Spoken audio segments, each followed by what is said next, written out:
Diz assim: havia um homem de Benjamim, cujo nome era Quis, filho de Abiel, filho de Zeror, filho de Becorate, filho de Afias, benjamita, fala comigo, benjamita, homem de bens, tinha dinheiro. Tinha ele um filho cujo nome era Saul, moço e tão belo, que entre os filhos de Israel não havia outro mais belo do que ele. Desde os ombros para cima, sobressaía a todo o povo. Extraviaram-se as jumentas de Quis, pai de Saul. Disse Quis a Saul, seu filho: toma agora contigo um dos moços, dispõe-te e vai procurar as jumentas. Então, atravessando a região montanhosa de Efraim e a terra de Salisa, não as acharam. Fala comigo, não as acharam. Depois passaram a terra de Saaraim, porém elas não estavam ali. Passaram a terra de Benjamim, todavia não as acharam. Fala comigo, não as acharam. Vindo eles então à terra de Zuf, Saul disse para o seu moço, com quem ele ia: vem e voltemos. Não suceda que meu pai deixe de preocupar-se com as jumentas e se aflija por causa de nós. Porém ele disse: nesta cidade existe um homem de Deus e ele é muito estimado. Tudo quanto ele diz acontece. Vamos-nos agora lá, mostrar-nos-á porventura o caminho que devemos seguir. Então Saul disse ao seu moço: eis porém que se lá formos, que levaremos então aquele homem? Porque o pão dos nossos alforjes se acabou, e presente não temos para que levar ao homem de Deus. Que temos? O moço tornou a responder a Saul e disse: eis que tenho ainda em mãos um quarto de siclo de prata, o qual darei ao homem de Deus para que nos mostre o caminho. Antigamente em Israel, indo alguém consultar a Deus, dizia: vinde, vamos ter com o vidente, porque o profeta de hoje antigamente se chamava vidente.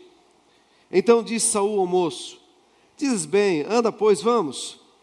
E foram-se à cidade onde estava o homem de Deus. Subindo eles pela encosta da cidade, encontraram umas moças que saíam a tirar água e lhes perguntaram: está aqui o vidente?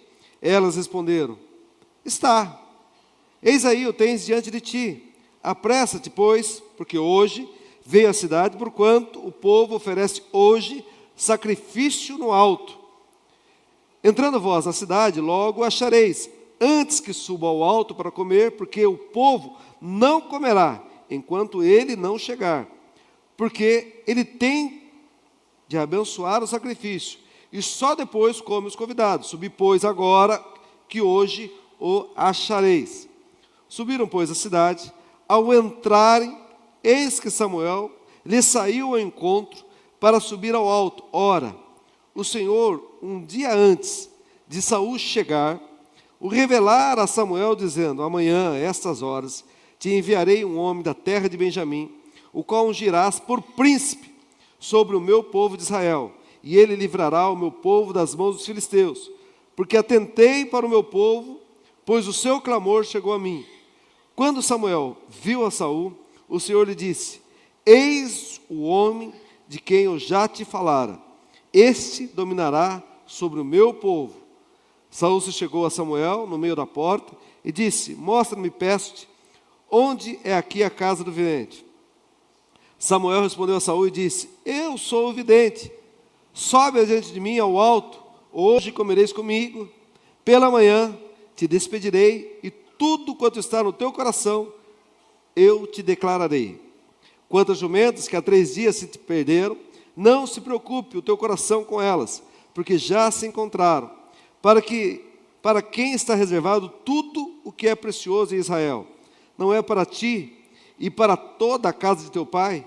Então respondeu Saul e disse: porventura, não sou benjamita, da menor das tribos de Israel, e a minha família, a menor de todas as famílias da tribo de Benjamim? Por que, pois, me falas com tais palavras? Amém? Até aqui. Fecha a tua Bíblia, fecha os teus olhos. Pai, essa é a tua palavra. Fala, Senhor, no nosso coração. Que não seja pelo muito falar, mas pelo teu Espírito Santo. Usa os meus lábios, a minha voz, tudo que é em mim para falar de ti, ó Deus. unge os nossos ouvidos, o nosso coração, para ouvirmos e guardarmos, e que essa palavra produza resultado em cada vida aqui. É o que eu te peço e te agradeço em nome de Jesus. E todos digam amém, diga graças a Deus, diga aleluia. Se assente aí no seu lugar, glorificando a Deus, diga glória a Deus. Olha bem aqui para mim, eu gostaria que você prestasse bastante atenção naquilo que Deus tem para o nosso coração. E eu comentava ontem, aquilo que Deus tinha colocado no meu coração com a minha esposa, e dizia, olha, Deus às vezes nos dá presente que nós julgamos estar em uma embalagem estranha. Muitas vezes nós imaginamos que aquilo não era bem a forma que nós queríamos, não era o caminho que nós queríamos para a nossa vida. Nós imaginávamos que chegasse de num outro embrulho, e às vezes a gente julga um livro pela capa, a gente julga um presente apenas pelo seu embrulho, mas não conhecemos o valor que existe dentro dele, daquilo que Deus nos dá. Conta-se uma história de um certo homem que vivia em um vilarejo que tinha apenas um cavalo. E certo dia esse cavalo, único que ele tinha, foge da sua fazenda. E chega um vizinho à sua cerca e diz, mas que azar o seu, hein? O único cavalo que você tinha se perdeu, fugiu, que grande azar esse seu. Aquilo que o homem respondeu a ele, mas quem sabe o que é azar, o que é sorte?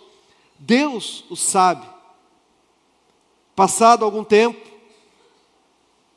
aquele cavalo retorna para sua fazenda, mas agora ele retorna com mais 10 cavalos selvagens. E agora aquele homem que tinha apenas um cavalo tem 11 cavalos. Novamente aquele vizinho chega na cerca da fazenda e fala, mas que sorte a sua, hein? Esse cavalo fugiu e agora trouxe 10 cavalos, agora você tem 11. E aquele homem responde, mas quem sabe o que é sorte, o que é azar? Deus o sabe. Passado algum tempo, o filho daquele homem começa a domesticar um dos cavalos, e recebe um coice, e quebra a perna, e começa a mancar da perna, porque está quebrada, e chega aquele vizinho, mais uma vez, sempre tem um vizinho enxerido, né, irmãos? Quer sempre ficar dando palpite, e fala, que azar o seu, hein? Seu filho agora está com a perna quebrada, mas que coisa triste, que azar. E aquele homem fala, mas quem sabe o que é azar, o que é sorte? Deus o sabe. Passa algum tempo e o exército passa naquela região, recrutando todos os jovens daquele vilarejo para uma guerra sangrenta. Mas aquele moço que estava com a perna quebrada não vai para a guerra e sobrevive, enquanto todos os outros morreram. O resumo dessa história é que nem sempre aquilo que para nós é uma perda é realmente uma perda. Nem sempre tudo aquilo que para nós é uma frustração se torna um fracasso. Às vezes Deus está entregando um presente para nós, num embrulho que nós ainda não entendemos. Na história que nós lemos na palavra, nos mostra um período de transição. A Bíblia diz que Israel agora estava vivendo um tempo em que ela era liderada, governada por juízes. O último juiz de Israel vai ser Samuel. Mas agora Deus iria ungir alguém que iria reinar sobre Israel. E a palavra nos fala de Saul, que era filho de Quis. Quis era um benjamita, Saul também era da tribo de Benjamim, e Quis era um homem rico, era um homem próspero. E a Bíblia faz questão de destacar como que Saul era. Ele era um homem belo, era um homem que se destacava dos seus ombros para cima de todos os homens. Era um homem forte. Mas um dia, pela manhã, as jumentas de seu pai haviam se perdido. Um dia pela manhã, foi um dia de perda, de fuga. E a Bíblia diz, então, que o pai de Saul fala para ele, olha, pega um dos moços e sai à procura das jumentas que se perderam. Aquele dia da perda, aquele dia que era para ser uma manhã comum, se torna um dia de busca, de algo que havia se perdido. E a Bíblia diz que Saul está agora buscando aquelas jumentas que haviam se perdido do seu pai. E eles passam por terra, sobe montanha, desce montanha, entra em Efraim, entra em Salaim, entra numa cidade, entra em outra, e não acham. Há uma frustração, há um tempo de derrota, há um tempo em que eles falam, olha, não tem mais como encontrar. E começa a passar o tempo. E agora Saul vira para o seu moço e fala, olha, é melhor a gente desistir. Vamos voltar para o meu pai, porque ele vai deixar de se preocupar com as jumentas e vai ficar preocupado conosco. Então, quando ele fala isso para aquele moço fala para ele, olha, mas nós estamos nessa cidade, e aqui existe um homem de Deus, que tudo aquilo que ele fala, isso acontece. Ele vai nos declarar o caminho. E Saul responde para ele, mas nós estamos quebrados, não tem mais pão no nosso alforje, eu não tenho nada para oferecer ao homem de Deus. Era uma situação tão difícil que o moço, que devia ser empregado de Saul, vira para ele e fala, olha, eu ainda tenho aqui um quarto de ciclo de prata, e eu vou te ajudar, como se ele falasse, olha, eu tenho dinheiro para emprestar para você, meu patrão, que é o meu chefe, eu vou te ajudar, eu vou oferecer ao homem de Deus, e ele vai nos dizer o que nós devemos fazer. Ele falou, então, vamos até ele. E a Bíblia diz então, que eles vão se encontrar com Samuel.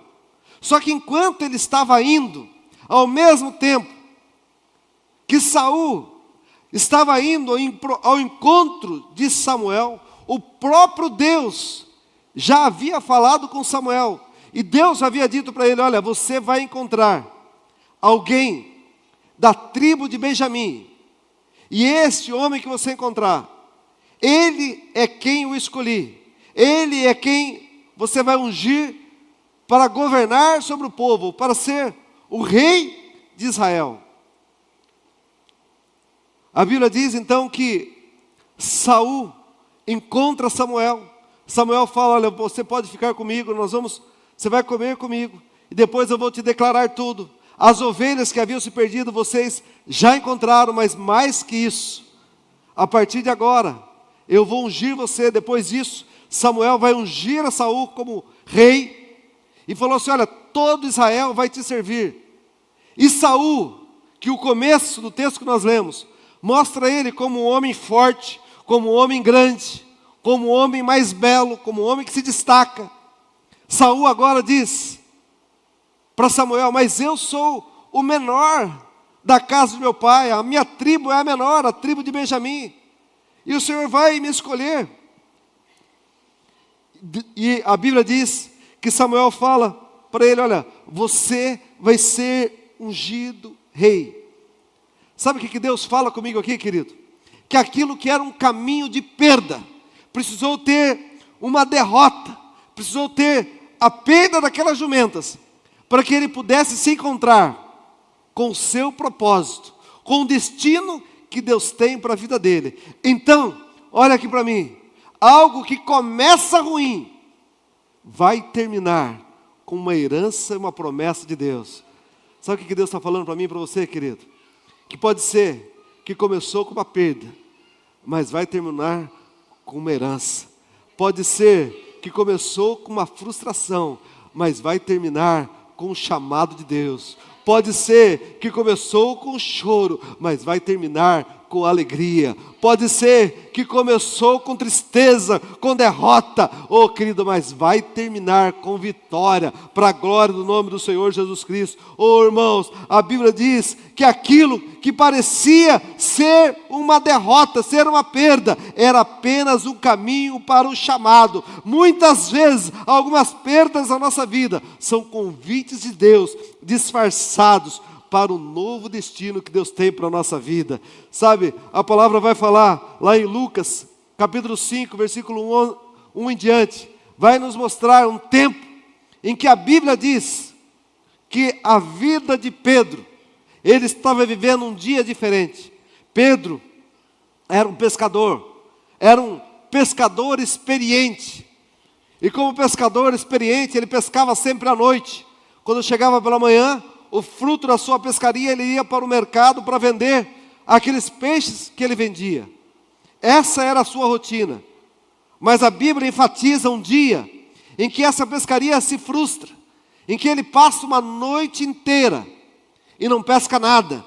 Mas naquele dia que ele não pesca nada, ele está na beira da praia, está lavando as redes, está totalmente frustrado, porque ele havia tentado a noite inteira, não havia conseguido nada.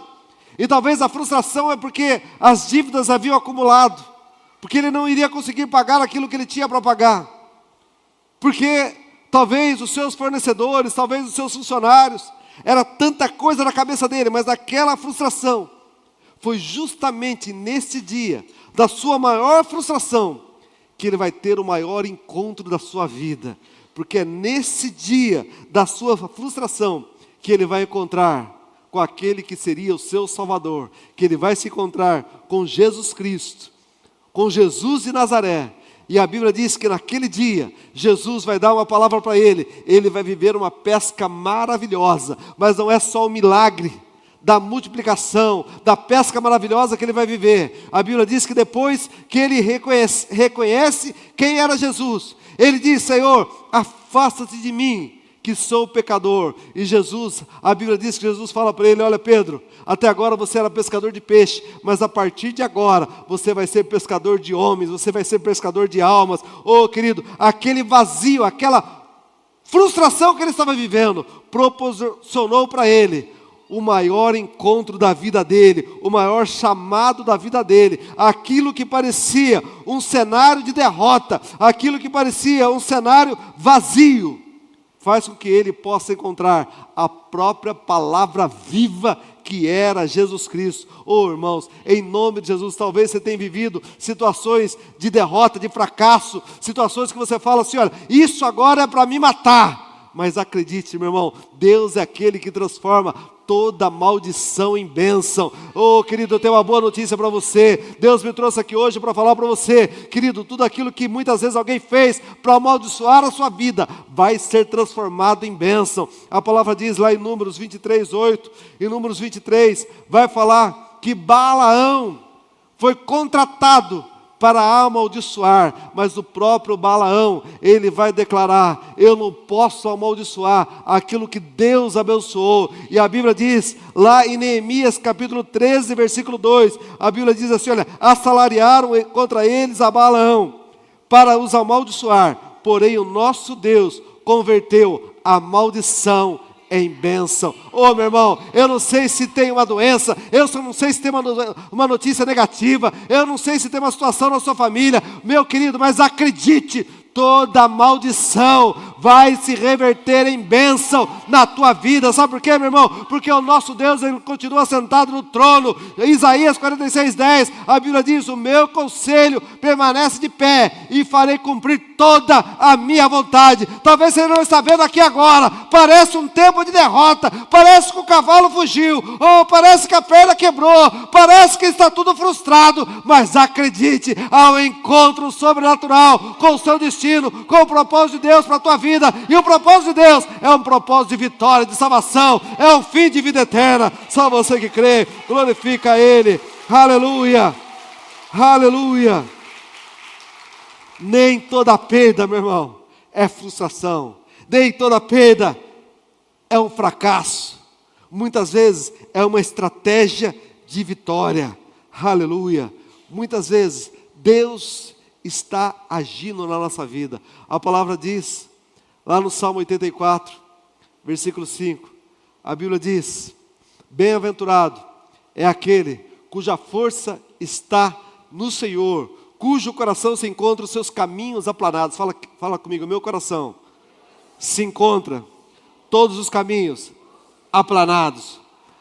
Versículo 6, o qual passando pelo vale árido, faz dele um manancial de bênção e o cobre a primeira chuva. Eu não sei, querido, se você tem passado por um vale árido, por um deserto, sabe, por um tempo de frustração, mas acredite, Deus vai reverter toda a maldição em bênção na tua vida. Você vai sair daqui tocado, restaurado, transformado pelo poder do nome do Senhor Jesus. A Bíblia diz, querido, que José foi alguém que viveu traição, que viveu rejeição dos seus irmãos, sabe, que viveu as coisas mais terríveis, foi vendido, foi rejeitado, esquecido, mas tudo isso fazia parte de um plano maior.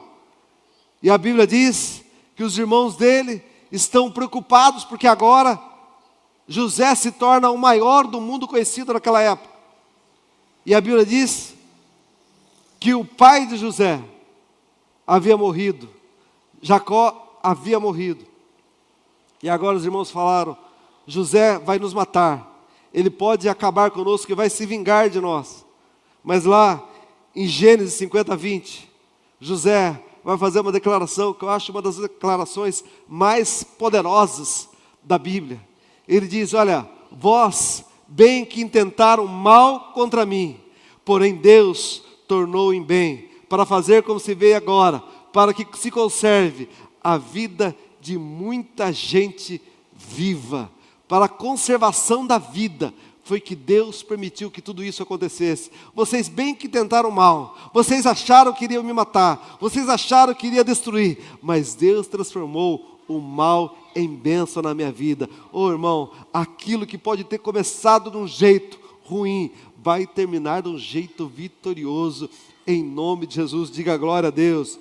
Deus transforma, sabe por quê, querido? Porque Deus vê, não apenas o começo, mas Ele já está enxergando o final. Deus enxerga todas as coisas, e eu creio naquilo que está lá em Romanos, capítulo 8, versículo 28, a Bíblia diz: sabemos, pois, que todas as coisas cooperam conjuntamente para o bem, daqueles que amam a Deus, daqueles que são chamados segundo o seu propósito. Fala comigo, tudo.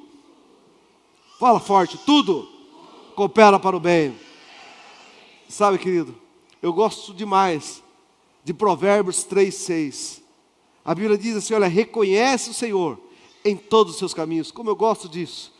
Eu declaro sempre isso, irmãos, que tudo que acontece na nossa vida, ou foi permitido por Deus, ou será usado por Ele. Amém? Tudo ou foi permitido por Deus, ou será usado por Ele. Então tudo vai fazer sentido. Reconhece o Senhor em todos os teus caminhos, e Ele endireitará as tuas veredas. Sabe qual é a nossa competência, irmãos? É reconhecer: Deus está nesse negócio. Oh, querido, eu não sei o que se perdeu, eu não sei qual é a sua frustração, eu não sei qual é a sua derrota, mas acredite, essa derrota é uma oportunidade de milagre. Oh, irmãos, cada situação que você enfrenta é uma oportunidade para que o poder de Deus se manifeste na sua vida.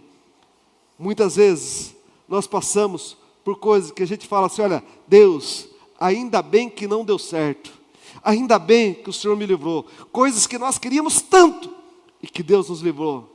Pessoas que você desejava tanto e que Deus te livrou. Sabe, irmãos, em nome de Jesus, eu sempre falo aqui na igreja de algo que me marcou na minha adolescência. Meu pai trabalhava numa metalúrgica, na INA, e desde cedo a gente ia nas festas. Ele me levava, a empresa veio para Sorocaba, mas era lá de Santo Amaro, a INA, e eu ia lá em Santo Amaro, participava via os grêmios como criança. No final do ano a gente ganhava material de escola, ganhava brinquedo no dia das crianças. Era uma empresa boa e eu falava, puxa, eu quero trabalhar onde meu pai trabalha, eu quero ser metalúrgico, eu quero ser no mesmo lugar que meu pai. E meus amigos faziam Senai, era moda fazer Senai. Eu tinha o sonho de querer fazer o Senai. Acho que naquela época, acho que era com 12 anos, perto disso. Eu lembro que a última prova eu fiz, eu tinha 14 anos. E você podia fazer uma prova, e eu até a quinta série, era naquela época ali, acho que do ginasial, que você fazia as provas para ser aprovado para entrar no Senai. E vários amigos meus já estavam no Senai, mais velhos que eu, e eu falava assim, puxa, eu queria ir, eu tinha uma carta da empresa que meu pai trabalhava, e quem fazia o Senai, com a carta da empresa, já ganhava um salarinho, já ganhava um dinheiro. Era tudo que eu queria. E eu nunca tinha repetido de ano, minhas notas da primeira à quarta série eram notas boas. Eu falava, puxa, eu posso passar. E eu fiz a primeira vez lá, começava as primeiras continhas, era 4 mais 3.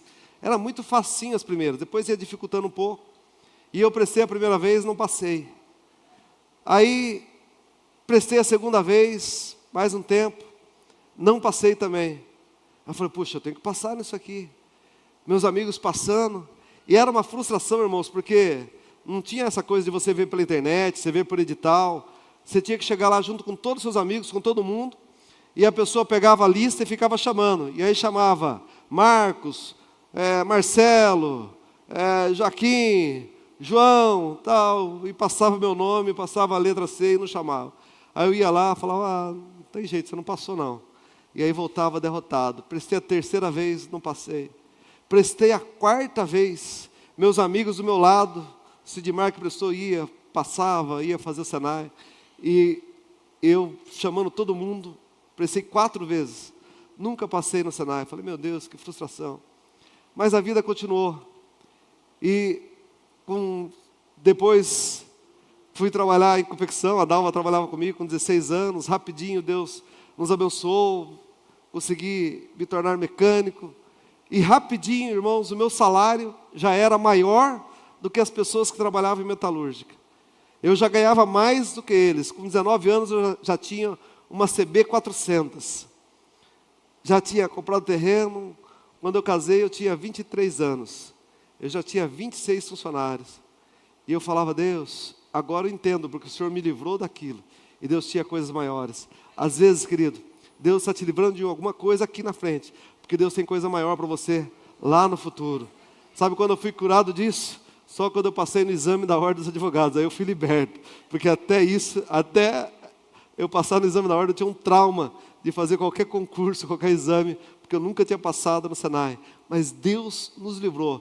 Eu dizia hoje, pela manhã, de alguém aqui na nossa igreja, que chegou aqui nessa igreja porque estava com câncer, que enfrentou um tratamento difícil, o cabelo caiu, radioterapia, quimioterapia, ficou careca, enfrentou uma situação difícil.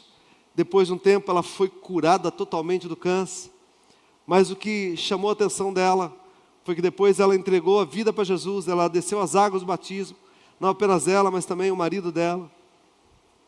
E certo dia ela fala para a pastora Elisângela, fala, olha, eu enfrentei um câncer, eu enfrentei uma situação difícil, mas se eu tivesse que passar por tudo isso novamente, eu passaria, porque hoje meu marido é salvo, porque hoje eu encontrei Jesus, eu tenho Jesus. Sabe, querido, a palavra diz, lá em 2 Crônicas 20 e 26, que Deus transformou um lugar que seria um vale de dor, um vale de sofrimento, num vale de bênção, num vale de beraca. Eu profetizo na tua vida que Deus tem um vale de louvor para você. Eu não sei se você chegou aqui hoje, tem passado por um tempo de frustração, tem passado por um tempo, quem sabe, de silêncio, tem enfrentado alguma perda na sua vida. Oh, querido, talvez é apenas uma embalagem que você não está entendendo, mas acredite, meu irmão, quando você abrir, você vai ver que esse mar vai se abrir, e você vai atravessar do outro lado, e você vai cantar o hino da vitória. Sabe qual a sua competência, meu irmão? É confiar em Deus, confiar no Deus que te chamou. Oh, irmão, não julgue o que Ele está fazendo agora. O fim da história ainda está para acontecer. você. E acredite, o fim será bem melhor do que o começo. O fim é um fim de vida eterna, de bênção do Senhor. Por isso hoje, se prostre aos pés do Senhor, levanta as suas mãos aí, adora o Senhor, glorifica Ele, porque Ele tem bênção na tua vida, na tua casa, na tua família. Em nome de Jesus, eu quero que você se coloque em pé. Aleluia. Acredite, querido, Deus transforma toda dor em destino. Deus transforma todo vale em um caminho para um trono de vitória. Diga aleluia. Há um trono de vitória para a tua vida, em nome de Jesus. Acredite, querido, pode ter começado mal, mas vai terminar com sucesso, com vitória, em nome de Jesus. Os planos de Deus são bem maiores que os meus. Oh, querido, acredite.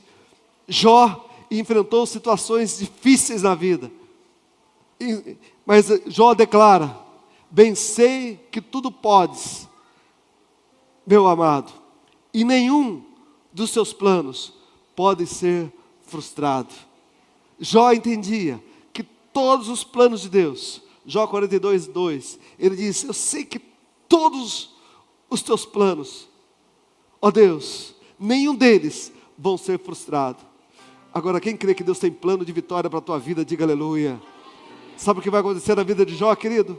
Ele vai enfrentar luta, perda, derrota, fracasso, insucesso. Mas a Bíblia diz, em Jó 42, 10, que o segundo estado de Jó é o dobro do primeiro. Alguns historiadores dizem que ele vai viver toda a sua aflição aos 70 anos de idade. Mas a Bíblia diz que ele vai viver mais 140 anos, o dobro. Sabe, querido, em nome de Jesus eu profetizo que Deus tem o dobro na tua vida. Sabe, eu não sei o que se perdeu. Eu não sei se começou numa frustração. Mas quem sabe, querido, você só está aqui por algo que se perdeu. Quem sabe você só entrou por essas portas por alguma coisa que te aconteceu na tua vida. Então, você vai glorificar a Deus, porque você vai ter uma marca de milagre. Sabe, irmãos, precisou que Lázaro morresse, para que as pessoas fossem na casa de Lázaro, visitassem ele, não tanto por causa de Jesus, mas por causa do milagre, porque ele tinha sido ressuscitado. Você vai ser um testemunho de vitória, em nome de Jesus. A tua família será um testemunho de vitória, o teu casamento será um testemunho de vitória, a tua vida profissional será um testemunho de vitória, a tua vida espiritual será um testemunho de vitória. Oh, meu irmão, quem sabe você chegou aqui derrotado, fracassado, mas hoje você vai sair daqui como alguém marcado, com uma unção de Deus. Oh, meu irmão, mas sabe o que nós precisamos fazer? É nos humilhar. A palavra diz que no começo Saul era alguém fortalecido, Saul era alguém grande, mas a Bíblia diz que quando o Senhor fala com ele, quando Samuel diz com ele, ele diz: eu sou menor da casa do meu pai, a minha tribo é a menor. A Bíblia diz que aquele que a si mesmo se humilha será exaltado. Oh, querido, experimenta hoje se humilhar. Sabe, a Bíblia diz que esse Pedro, que estava frustrado, quando Jesus fala para ele: olha, vai, lança-te ao mar, vai até o mar fundo e lance as redes. Ele fala: mas quem é você, sabichão? Você sabe tudo. Você é carpinteiro, eu sou pescador, mas sobre a tua palavra eu vou. Até aquele momento ele chama Jesus de mestre, uma palavra, não uma palavra que exalta Jesus, mas como se fosse um sabidão. Mas quando ele vive o milagre, ele reconhece. A Bíblia diz que agora Pedro não chama mais Jesus de um sabichão. Ele diz: Senhor, afasta-te de mim, porque sou pecador. Ele reconhece que Jesus é maior na vida dele. Ele reconhece, ele se humilha. E Jesus dá uma palavra para ele e diz: a partir de agora, você não será mais pescador de peixe, mas será pescador de homens, de almas. Oh, querido, quem sabe nas suas maiores perdas, nos seus maiores fracassos, que o seu destino está sendo encontrado, querido. Sabe, não importa se o cavalo se perdeu, se a perna se quebrou, se a pesca foi frustrada, não importa o que você enfrentou, Deus tem um final de vitória. A Bíblia diz, lá em Deuteronômio capítulo 8, versículo 16, a Bíblia diz que o próprio Deus os enviou para o deserto, para humilhar, para testar, para provar, para ao final te fazer bem. Eu profetizo, querido, que ao final Deus vai te fazer bem. Talvez você não pode entender, talvez você fale assim, mas quem eu? Eu sou chamado? Oh, querido, é você. Sabe, eu talvez fosse o mais desprezado, mas Deus me escolheu, Deus me chamou, Deus tem me guiado. E eu acredito, meu irmão, que Deus tem guiado a cada um de nós. E Deus te trouxe aqui nessa noite para você viver um tempo de vitória. Se você está disposto a se humilhar, a reconhecer Jesus, a falar com Deus, eu quero dar uma oportunidade para você, sabe, para você clamar a Deus. Eu quero fazer um convite para você pegar seu celular, sua bolsa, tudo que você tem aí no seu banco. Se você estiver na galeria, desce, vem aqui à frente. Nós vamos encerrar o culto, mas eu quero orar pela tua vida. Sabe, irmãos, eu não sei se você está enfrentando silêncio, se você está recebendo um presente, uma embalagem estranha. Você fala, Deus, eu não queria perder, eu não queria estar enfrentando, eu estou frustrado, já estou derrotado. Pode sair do seu lugar, vem aqui à frente. Nós vamos orar por você. Nós vamos encerrar o culto aqui, querido, mas eu quero, sabe, abençoar a tua vida. Você não vai voltar da mesma forma, você vai voltar transformado. Os sonhos de Deus são maiores que os meus. Aleluia, adore ao Senhor com a canção. Declare isso. Os sonhos de Deus são maiores que os seus, tão grande que não pode imaginar. Aleluia. Só você que crê que os sonhos de Deus são maiores. Vê aos pés dele. Chegue a ele, querido. Acredite, pode parecer uma embalagem estranha, mas o presente é divino. Aleluia. Declare isso. Por isso vale a pena acreditar. Aleluia. O dia está chegando, eu vou te renovar. Nas minhas promessas tudo